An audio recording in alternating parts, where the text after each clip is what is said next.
The dissent message from 51 career diplomats on the U.S.'s Syria policy is striking because they're saying diplomacy has failed.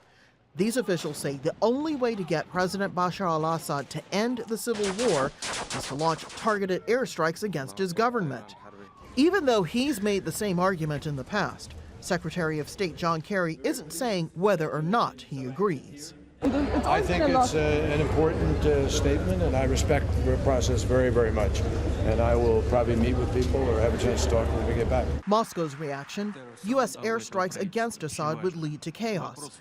But the diplomats' call for military intervention is unlikely to persuade U.S. President Barack Obama to reconsider his approach. Well, the idea that somehow we can calibrate strikes on the regime forces of Bashar al-Assad to get just enough pressure on him to go to Geneva and negotiate seriously, and not so much that his army starts collapsing around him and all of a sudden it's a free-for-all again.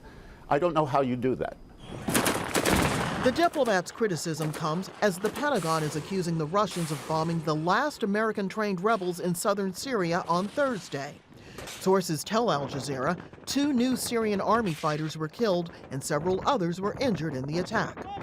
The Russians deny targeting the rebels, but they say that in the fog of war, it's hard to tell the good guys from the bad, and they promise to be more careful.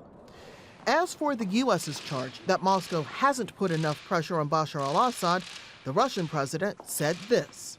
The most important thing is to prevent the collapse of the country. If the situation continues as it is today, a collapse is inevitable, and this is the worst-case scenario.